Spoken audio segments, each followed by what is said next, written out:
Being a parent is very stressful, and you have several children. It's understandable you might occasionally lose count. The Neighborhood Nomad by Irma Bombeck. Read by Karl.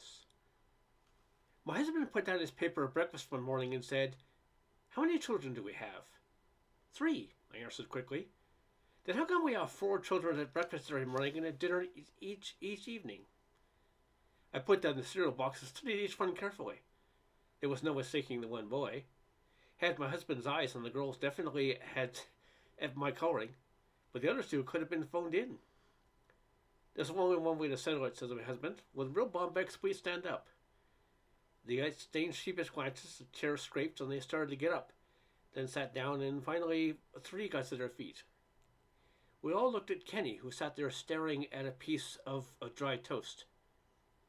"Son of a gun," said my husband. "I didn't know Kenny wasn't ours.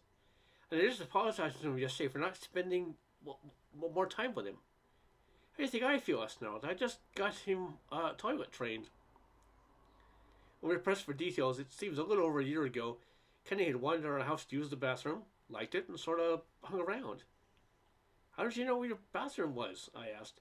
"You have the pee-wee model just like ours, only with a fireplace. I like a fireplace." "Doesn't your mother worry about you?" I asked. "She knows where I am. I think I met her. We both went to your prepared teacher conference.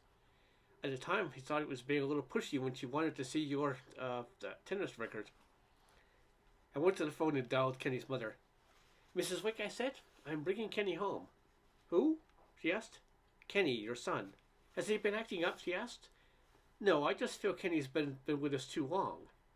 "Why do you say that?" "Because my husband and I just realized we postponed our vacation because we couldn't get anyone to sit with him." "I understand," she said. Kenny was right. Their house plan was identical to ours with the exception of a driveway lamp, extra, and colored bathroom fixtures, also extra. I couldn't help but feel a twinge of guilt as I watched Mrs. Wick bustle around with her brood. The ones she had missed, Kenny, the house was crawling with children. "Joey, you turn off that garden hose this minute. It's making spots on the TV picture tube." Leroy did what in the swimming pool? "So yeah, get your sister off that sofa and that wet diaper." "We wanted the peanut butter and ketchup sandwich. It's ready." "Annie, get the phone and tell whoever it is I've run away from home. When you put mealworms in the fridge, Dan, kindly mark them mealworms. Labeling them coleslaw is not funny." "Roger, I want to talk with you." "Sit down. I've had it with you. You tease the younger kids, you hoggle the toys, you refuse to take naps. Mr. Wick and I had a talk about you last night. If you don't shape up, we're going to send you home to live. Do you understand?" I breathed a sigh of relief. Thank goodness. Do you realize that for a moment I thought all of these children were yours? Mrs. Wick looked at me numbly. "None of them are mine.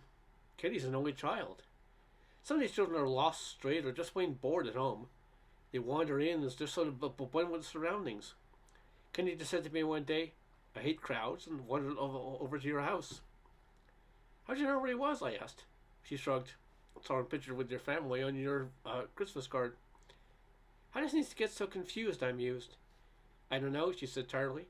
"Just wake up in the morning, mechanically feed anyone who's at the table, and you get so busy with the door opening and shutting, and little people wandering in and out, and water fights, and... Excuse me." She leaned over to hear a toddler whispered something in her ear. "It seems your son Bruce is just locked himself in my bathroom. Did you want to talk to him?" "My son Bruce? What's he doing here?" "He's been coming every day since Christmas. It seems Kenny got a fleet of heavy-duty trucks, and Bruce is crazy for them. If you want to leave him here, we could use the exception on our income tax."